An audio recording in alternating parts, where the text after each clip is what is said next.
Assalamualaikum warahmatullahi wabarakatuh. Innal hamdalillah nahmaduhu wa nasta'inuhu wa nastaghfiruh wa na'udzu billahi min shururi anfusina wa min sayyiati a'malina may yahdihillahu fala mudhillalah wa may yudlil fala hadiyalah wa asyhadu an la ilaha illallah wahdahu la syarikalah wa asyhadu anna Muhammadan abduhu wa rasuluh. Allahumma salli wa sallim ala Sayyidina Muhammad wa ala alihi wa sahbihi ajma'in, amma ba'd. Kita sampai pada pembahasan hadis yang ke-13 dari kitab Al-Arba'un An-Nawawiyah.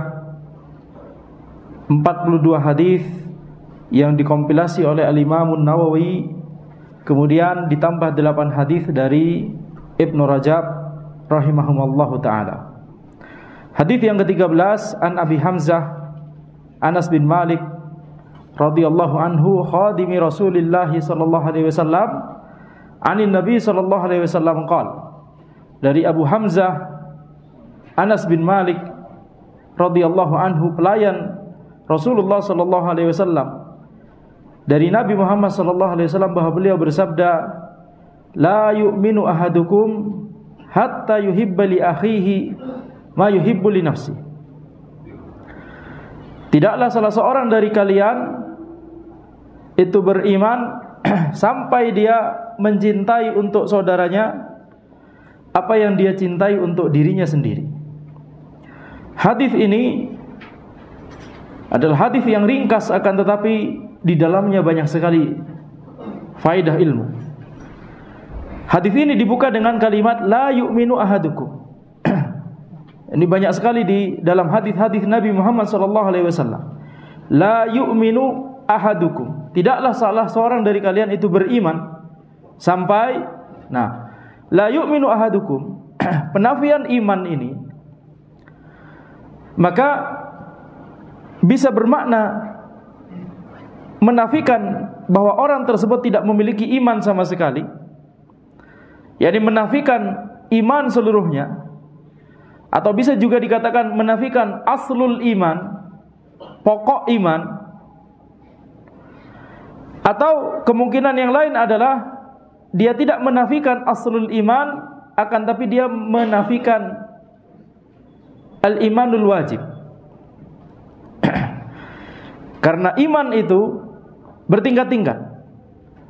Ada aslul iman, pokok iman, pondasi iman, dan ada al-iman yang lebih dari itu, derajat iman yang lebih dari itu. Ini juga dikenal dengan istilah yang digunakan oleh para ulama, mutlaqul iman dan al-imanul mutlaq.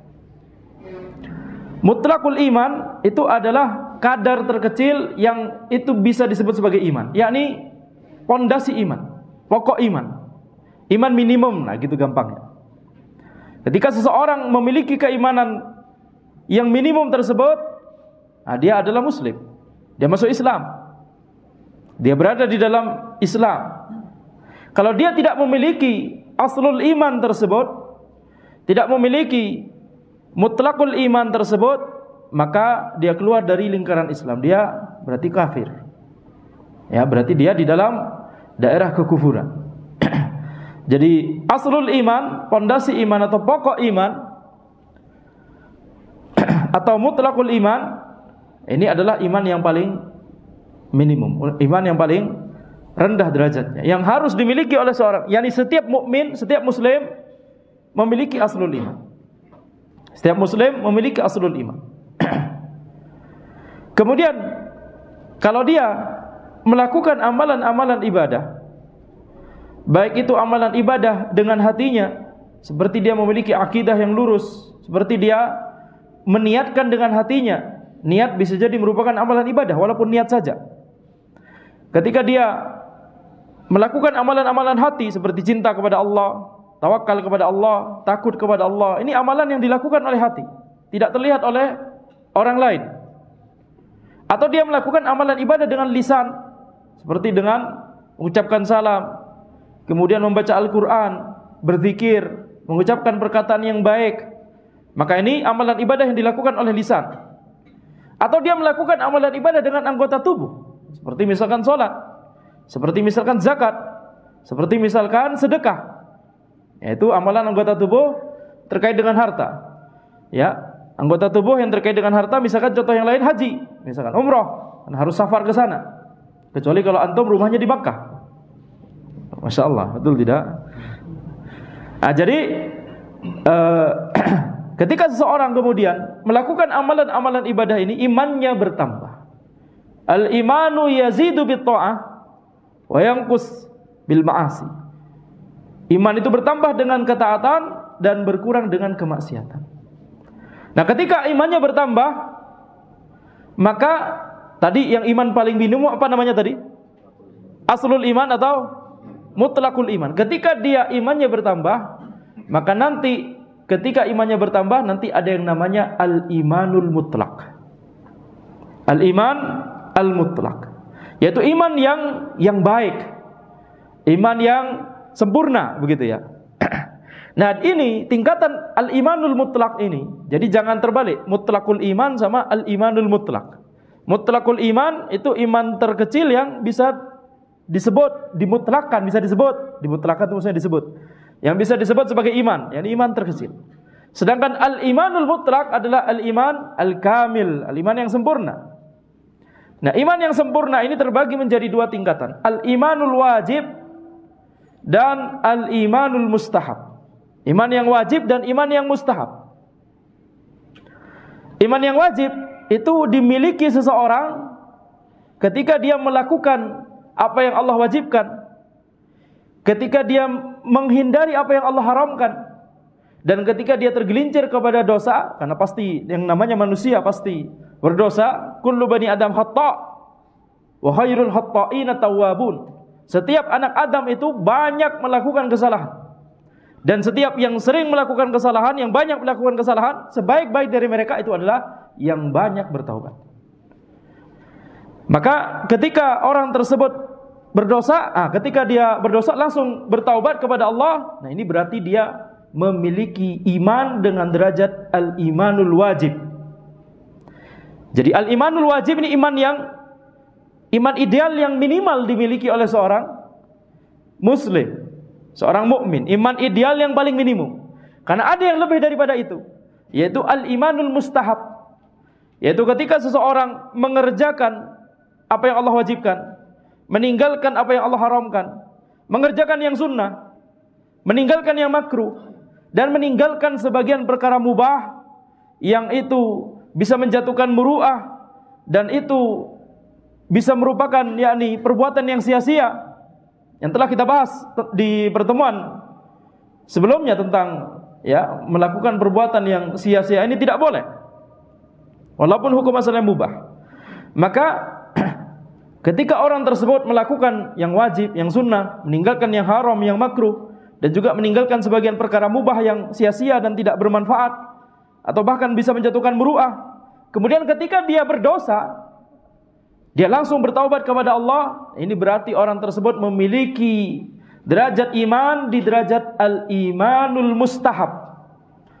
Mustahab itu yakni sunnah, yakni maksudnya kalau misalkan tidak berada di derajat itu, ya tidak apa-apa. Minimalnya adalah al-imanul wajib. Itu iman ideal yang paling minimum. Karena kalau di bawah itu, tapi masih memiliki aslul iman, berarti ini adalah tingkatannya orang yang dia bisa jadi mengerjakan sebagian kewajiban, meninggalkan sebagian keharaman, tapi sebagian kewajiban yang lain tidak dilakukan. Salatnya masih bolong-bolong misalkan. Atau misalkan keharaman sebagian masih dilakukan dan tidak langsung bertaubat, dia terus-menerus melakukan keharaman tersebut, masih suka ghibah misalkan, masih suka melihat yang haram misalkan, masih suka mendengar yang haram misalkan. Maka ini berarti selama dosa yang dia lakukan itu bukan merupakan pembatal keislaman, syirik akbar, kufur akbar, nifak akbar, maka dia masih memiliki aslul iman, mutlakul iman, iman yang paling minimum. Dia enggak kafir, itu maksudnya. Tetapi dia tidak sampai kepada derajat al-imanul wajib. Dia memiliki iman paling minimum tapi tidak sampai ke derajat al-imanul wajib. Jadi kita simpulkan di sini berarti ada 3 derajat yang penting di sini berarti, yaitu aslul iman atau mutlaqul iman. Ini orang yang memiliki aslul iman atau mutlaqul iman, dia berarti muslim. Setiap muslim memiliki aslul iman ini. Kalau tidak memilikinya, berarti kafir. Kalau tidak memilikinya, maka sudah di luar lingkaran Islam.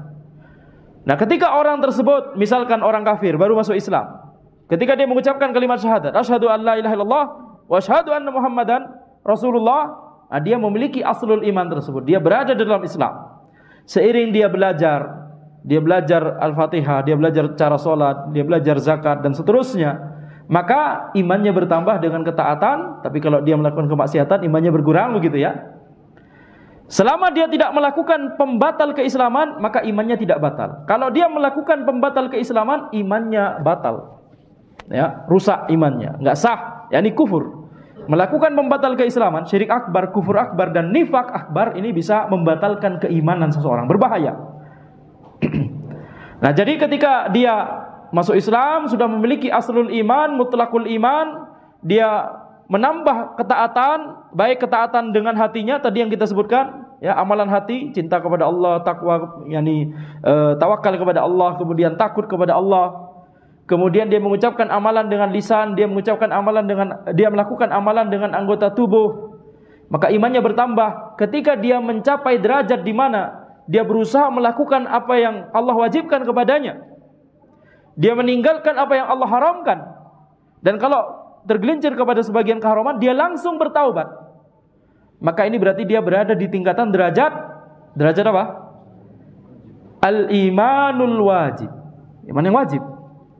Tapi kalau dia menambah lagi dengan amalan-amalan sunnah, kemudian meninggalkan hal-hal yang makruh, kemudian meninggalkan sebagian perkara mubah yang bisa menjatuhkan muru'ah atau perkara mubah yang sia-sia, maka ini dia mencapai derajat tingkatan apa? Al-iman al-mustahab. Nah, setiap hadis yang menyebutkan penafian iman dari sesuatu, seperti hadis ini, la yu'minu ahadukum hatta, tidak beriman salah seorang dari kalian sampai, nah ini berarti menafikan al-imanul wajib. Dengan kata lain, kalau orang tidak melakukan apa yang disebutkan setelahnya ini, maka dia berdosa. La yu'minu ahadukum hatta yuhibba li akhihi ma yuhibbu li nafsi. Tidaklah beriman salah seorang dari kalian sampai dia mencintai untuk saudaranya sendiri apa yang dia cintai untuk dirinya sendiri. Ya, jadi perbuatan ini wajib. Kalau seseorang tidak melakukannya, maka berdosa. Mengapa para ulama menyimpulkan demikian? Karena kalau orang tidak melakukan hal ini, dia terjatuh kepada hasad. Dia terjatuh kepada perbuatan dosa. Antara jatuh kepada hasad atau jatuh kepada al-ulu fil ard, yaitu menyombongkan diri di muka bumi. Dia tidak mau orang lain itu sama derajatnya dengan dia. Dia diberikan kenikmatan oleh Allah Subhanahu wa taala, dia diberikan karunia oleh Allah, keutamaan oleh Allah, dia adalah orang berilmu misalkan, atau dia diberikan harta misalkan oleh Allah Subhanahu wa taala, kemudian dia tidak mau orang lain itu menyamai dia. Maka ini bisa jadi dia terjatuh kepada hasad atau jatuh kepada sombong. Sehingga kita simpulkan bahwa wajib bagi kita untuk mencintai untuk saudara kita apa yang kita cintai untuk diri kita sendiri. Ini poin penting di sini. Kemudian ada sebuah kaidah, setiap hal yang di situ dinafikan keimanan, kalau orang tidak melakukan hal tersebut berarti tidak disebut tidak beriman. Ini berarti hal tersebut adalah dosa besar. Jadi kita simpulkan bahwa seseorang yang tidak mencintai untuk saudaranya apa yang dia cintai untuk dirinya sendiri, selain itu haram, ini juga adalah dosa besar. Ya, jadi seseorang ketika tidak melaksanakan hadis ini, maka dia tidak mencapai derajat al-imanul wajib. Iman yang paling minimum tadi aslul iman kita katakan, mutlakul iman. Tapi iman ideal yang paling minimum al-imanul wajib. Jadi kalau dia tidak melakukan, kalau seseorang tidak mengamalkan hadis ini, hasad kepada orang lain misalkan, atau ingin menyombongkan diri di hadapan orang lain misalkan, tidak mau orang lain lebih daripada dia, atau bahkan sama dengan dia saja tidak mau, maka dia tidak berada di tingkatan al-imanul wajib.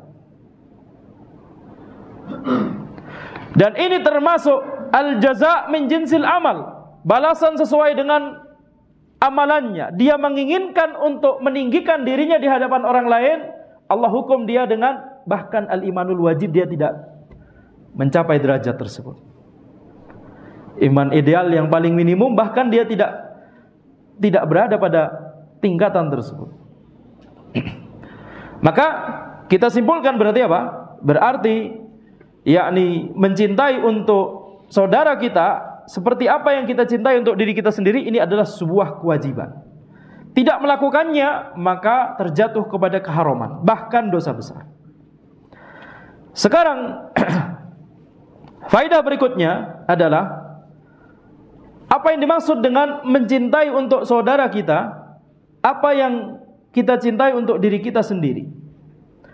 Maksudnya adalah kita menginginkan dalam hal-hal yang Allah berikan sebagai karunia untuk kita, kita menginginkan saudara kita juga memiliki hal tersebut atau bahkan lebih, mendapatkan lebih daripada yang Allah miliki untuk kita, apa yang Allah berikan untuk kita. Jadi misalkan seseorang diberikan ilmu oleh Allah Subhanahu wa taala, maka dia menginginkan orang lain untuk mendapatkan ilmu tersebut. Dia menginginkan orang lain sama alimnya dengan dia, sama berilmunya dengan dia. Nah, ini tentunya sangat bertentangan dengan hasad, betul tidak?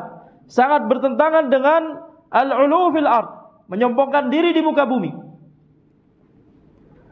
Maka ini kita lihat ketika seseorang misalkan, yakni dia memiliki hafalan sekian-sekian, kemudian dia memiliki keilmuan di level tertentu misalkan, dia menginginkan orang lain juga seperti dia. Ini wajib untuk dimiliki, wajib untuk dia inginkan hal ini. Bahkan kata para ulama, wajib bagi dia untuk mengharapkan orang lain itu, yakni lebih lagi kalau bisa, begitu ya. Karena yang namanya seseorang, dia tidak boleh puas dengan keadaan dirinya. Dalam masalah kebaikan, dalam masalah din, seseorang itu harus berusaha untuk yakni meninggikan derajatnya, meninggikan keutamaannya di sisi Allah Subhanahu wa taala, bukan di hadapan makhluk. Sehingga dia menginginkan orang lain juga untuk mendapatkan keutamaan yang lebih besar daripada yang dia miliki sekarang, karena dia tidak puas dengan keutamaan yang dia miliki sekarang tersebut. Kita bicara keutamaan dalam masalah agama, ya, dalam masalah seberapa banyak orang tersebut yakni bisa beramal. Ini yang kita bicarakan, bukan masalah harta, bukan masalah dunia. Seseorang itu harus yakni berlomba-lomba dalam kebaikan. Kita lihat misalkan perkataan para ulama, seperti perkataan Ibnu Mas'ud, perkataan sahabat, kita contohkan yakni para sahabat, ulamanya para ulama. Ibnu Mas'ud radhiyallahu anhu, beliau berkata, "Ma a'lamu ahadan a'lama bi kitabillahi minni." Aku tidak mengetahui seorang yang lebih mengetahui, lebih mengilmui kitabullah daripadaku. Kemudian para ulama mensyarah, yakni kita lihat praktiknya, Ibnu Mas'ud berusaha untuk membuat orang lain itu sama berilmunya. Jadi beliau mengucapkan hal ini dalam rangka untuk yakni menyebutkan fakta saja, dan beliau kemudian berusaha untuk mengajarkan ya generasi tabi'in bagaimana yakni memahami kitabullah, bagaimana beristinbat dari kitabullah, bagaimana membaca kitabullah dengan kaidah-kaidah tajwid yang benar. Itulah mengapa nanti kemudian yakni fikihnya Ibnu Mas'ud itu sangat mempengaruhi tarikh Islam berikutnya, mempengaruhi tarikh Islam berikutnya. Ya, di antara gurunya Al-Imam Abu Hanifah itu adalah dari Ibnu Mas'ud. Abu Hanifah, mazhab Hanafi itu sangat terpengaruh fikihnya Ibnu Mas'ud. Ya, maka di sini kita lihat, ini keberkahan akan muncul ketika seseorang melaksanakan hadis ini. Ketika dia semangat, dia tidak memendam ilmunya, dia tidak menyimpan ilmunya karena takut orang lain itu menyamai keilmuan dia. Ini tidak boleh. Ini berbahaya. Ya, justru dia yang seperti ini, justru dia tidak akan mendapatkan keutamaan yang tinggi di sisi Allah. Kenapa? Al-imanul wajib dia tidak miliki. Tadi yang kita sebutkan. Dia tidak berada di tingkatan al-imanul wajib. Dia menginginkan melebihi, yakni tingkatannya melebihi orang lain, akan tapi di sisi Allah ternyata al-imanul wajib saja dia tidak memiliki. Kita mau menginginkan tingginya derajat di dunia di hadapan mata orang atau tingginya derajat di sisi Allah Subhanahu wa taala. Ini yang harus kita pikirkan. Dan ini adalah tentunya sesuatu yang berat yang harus kita melatih diri kita untuk yakni berjuang melawan hasad, melawan sikap ujub dan takabbur dan al-ulu, menghendaki al-ulu fil ard. Ini harus bagi kita untuk berusaha yakni mengekang penyakit-penyakit hati yang kotor tersebut. Kemudian kita lihat perkataan Ibnu Abbas radhiyallahu anhuma. Beliau berkata, "Inni la amurru ala al-ayah min kitabillah fa awaddu anna an-nasa kullahum ya'lamuna minha ma a'lam." Sungguh aku melewati ayat dari kitabullah dan aku menginginkan manusia seluruhnya itu mengetahui tentang ayat tersebut, tentang tafsir dan makna dari ayat tersebut seperti yang aku ketahui. Yani Ibnu Abbas tidak mau untuk kemudian yakni beliau bersendirian dalam keilmuannya tersebut, tidak ada orang lain yang selevel dengan beliau. Beliau tidak mau demikian. Tidaklah aku melewati suatu ayat di kitabullah kecuali aku menginginkan orang-orang semuanya, manusia seluruhnya, untuk memahami ilmu tersebut, mengetahui ilmu tersebut sama seperti yang aku ketahui. Al-Imam Syafi'i rahimahullah ta'ala beliau berkata, "Wadittu anna an-nasa ta'allamu hadzal ilma wa lam yunsab ilayya minhu syai'." Aku menginginkan agar manusia seluruhnya mempelajari ilmu ini, ilmu agama ini, tafsirnya, akidahnya, fikihnya, adabnya, hadisnya, semuanya, dan tidak ada dinisbatkan kepadaku satupun. Yani Al-Imam Syafi'i dan para ulama yang lain ketika menuliskan kitab, mereka menuliskan kitab dalam rangka untuk menyeru manusia kepada jalan Allah Subhanahu wa taala. Menulis kitab, mengadakan kajian, kemudian berfatwa, beristihad, itu bukan dalam rangka untuk supaya namanya dikenal, supaya ilmu tersebut dinisbatkan kepada ulama tersebut. Wah, ini kitabnya fulan, ini karya fulan, ini kajiannya fulan, ini fatwanya fulan, ini istihadnya fulan, ini mazhabnya fulan. Akan tapi para ulama itu berfatwa, beristihad, menulis kitab, menulis risalah, membuat kajian itu dalam rangka untuk mengajarkan ilmu tersebut kepada manusia, menginginkan supaya manusia memiliki ilmu yang sama tersebut. Karena kalau ulama tersebut meninggal dunia, siapa yang akan kemudian melanjutkan dakwah? Maka kita lihat, wajib bagi seorang untuk menginginkan kebaikan yang sama seperti yang dia inginkan untuk dirinya sendiri. Kita lihat misalkan perkataan Imam Syafi'i yang tadi. Beliau tidak menginginkan satupun dinisbatkan kepada beliau sama sekali. Ini adalah kalimat ini diucapkan oleh Imam Syafi'i dalam rangka untuk supaya orang-orang sadar bahwa ini yang seharusnya dilakukan. Dan ini kita lihat sangat terlihat dalam sirahnya, dalam biografinya Al-Imam Ahmad, muridnya Al-Imam Syafi'i. Al-Imam Ahmad rahimahullah ta'ala tidak pernah menulis kitab fikih. Beliau tidak pernah menulis sendiri istihad beliau. Kenapa? Beliau mengatakan, yani guru-guru anda sudah cukup, Al-Imam Syafi'i sudah cukup, Imam Malik sudah cukup, Imam Abu Hanifah sudah cukup, Imam Muhammad bin Hasan, muridnya Abu Hanifah, sudah cukup, Imam Abu Yusuf, muridnya Abu Hanifah, sudah cukup. Beliau tidak pernah menuliskan kitab fikih.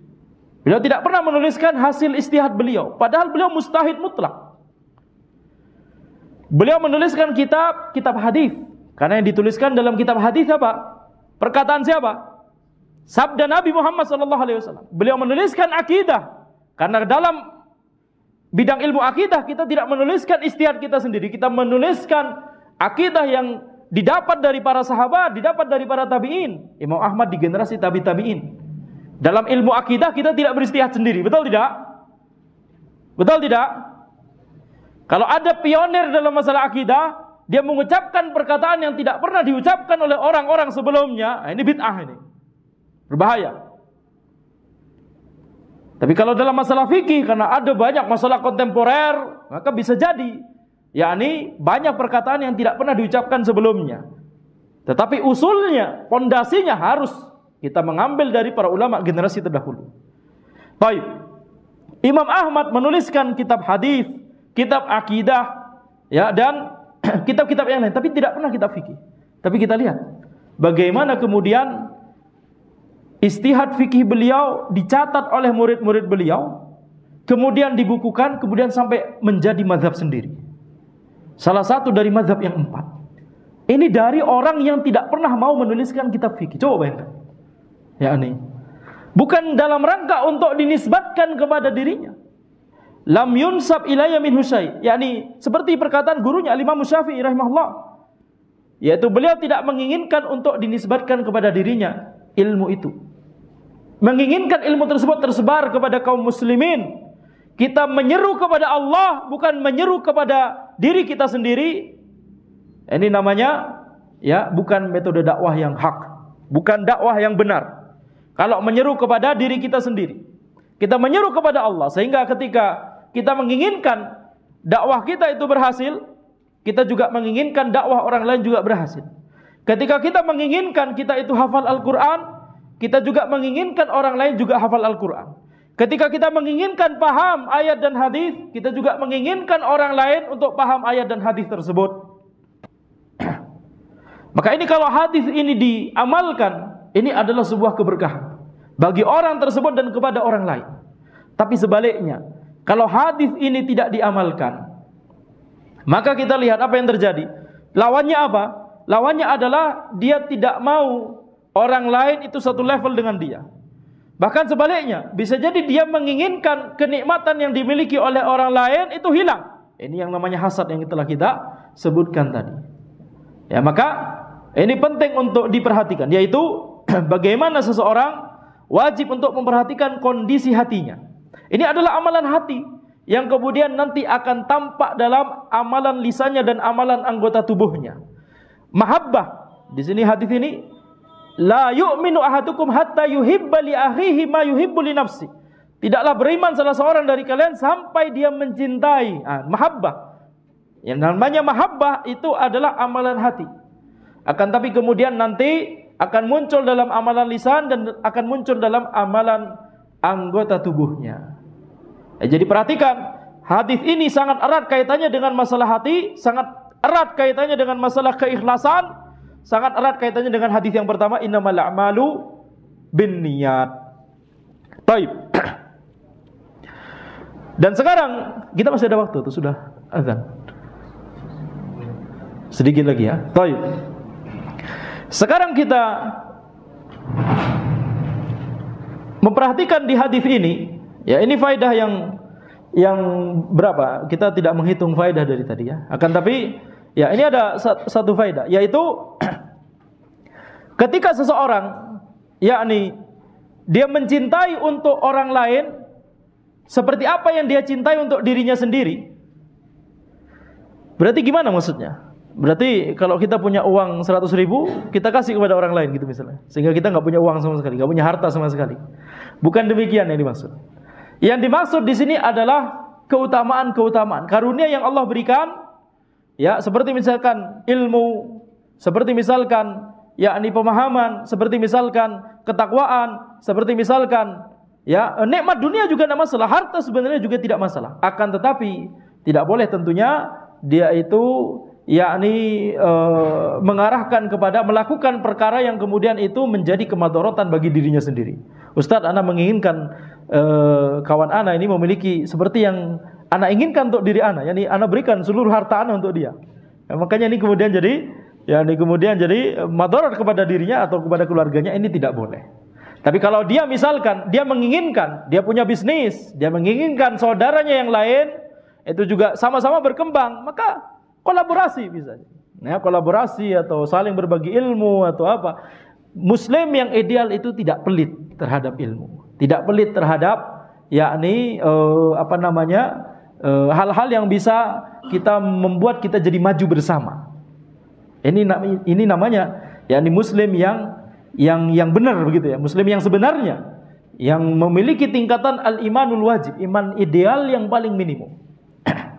Jadi kalau hadis ini diamalkan, masya Allah, yani kita akan maju bersama-sama dalam masalah ilmu, dalam masalah ketakwaan. Kalau ada orang misalkan, ketika kita menginginkan misalkan, yakni kita menginginkan menjadi orang yang misalkan hafal Quran misalkan. Ketika kita melihat kawan kita kemudian teledor dalam masalah murojaah Qur'annya sehingga lama sekali murojaah Quran sehingga hafalannya enggak nambah-nambah atau bahkan hafalan yang sudah dimiliki malah hilang-hilang, kita nasihati supaya dia semangat. Kenapa kita nasihati? Niatnya adalah diantaranya mengamalkan hadis ini. Kita menginginkan kawan kita tersebut hafal Quran sebagaimana kita juga menginginkan diri kita hafal Al-Quran. Ya, walaupun bisa jadi sama-sama belum hafal Al-Quran, tapi saling nasihat menasihati. Saling nasihat menasihati. Ayo kita semangat murojaah, jangan sampai kita terledor begitu ya. Nah, kalau hadis ini diamalkan, ini akan menjadi yakni keberkahan bagi semuanya. Tapi kalau tidak diamalkan, yang ada adalah saling menjegal. Yang ada adalah saling hasad. Yang ada adalah saling bermusuhan dan tidak mau berbagi ilmu dan pelit dalam masalah ilmu dan seterusnya. Maka ini nanti akan tidak ada saling nasihat menasihati. Ya, ataupun kalau ada nasihat itu tidak ikhlas, tidak tulus, tidak menginginkan kebaikan yang sebenarnya, akan tapi nasihat yang sebenarnya adalah mencaci sebenarnya. Begitu ya. Bedakan, pasti ada bedanya. Pasti akan berbeda antara nasihat yang itu sebenarnya mencaci maki atau nasihat yang itu mengharapkan kebaikan untuk orang tersebut sebagaimana kita mengharapkan kebaikan untuk diri kita sendiri. Jadi kalau ada orang mendapatkan kenikmatan, kita bahagia, ya. Dan kalau kita mendapatkan kenikmatan, kita mengharapkan orang lain juga untuk mendapatkan kenikmatan tersebut. Dan itu tidak mengurangi karunia yang Allah berikan kepada kita, keutamaan yang Allah berikan kepada kita, tidak mengurangi sama sekali. Tapi justru itu akan menambah keberkahan. Justru kita akan semakin ditambah oleh Allah Subhanahu wa taala. Semakin kita menginginkan orang lain untuk sama mendapatkan sesuatu yang dicintai untuk kita sendiri, seperti keilmuan, seperti tadi ketakwaan gitu ya, seperti kedisiplinan dalam memurojaah Quran. Ketika kita menginginkan saudara kita untuk mendapatkan sama yang seperti kita cintai untuk diri kita sendiri, Allah akan memberikan kita keistiqomahan. Allah akan menambah ilmu kita. Allah akan memudahkan kita menghafalkan Al-Quran. Ya. Ini berbeda dengan logika manusia. Kalau kita logikanya manusia, logika kompetitif, betul tidak? Supaya kita nomor satu terus, kita harus tahan ini ilmu supaya orang lain nggak tahu, betul tidak? Ini nggak seperti itu. Justru ilmu kita akan ditambah oleh Allah Subhanahu wa taala ketika kita membaginya. Ketika kita menginginkan orang lain sama atau bahkan lebih daripada kita sekarang. Maka ini yang wajib untuk kita lakukan. Ana ingatkan sekali lagi, ini adalah sesuatu yang wajib. Tidak melakukan hal ini, tidak memiliki keinginan ini, yakni amalan hati ini, mencintai untuk orang lain apa yang dicintai untuk diri kita sendiri, tidak menginginkan hal ini, maka ini adalah perbuatan yang dosa, perbuatan haram, dan bahkan merupakan dosa besar. Karena awal hadis ini Nabi Muhammad SAW mengawalinya dengan la yu'minu ahadukum, penafian iman. Tidak beriman salah seorang dari kalian sampai dia mencintai untuk dirinya, sampai dia mencintai untuk saudaranya apa yang dia cintai untuk dirinya sendiri. Demikian yang bisa Anda sampaikan. Mungkin kita azan terlebih dahulu sebelum kita sesi tanya jawab. Sebentar insyaallah. Jazakallahu khairan.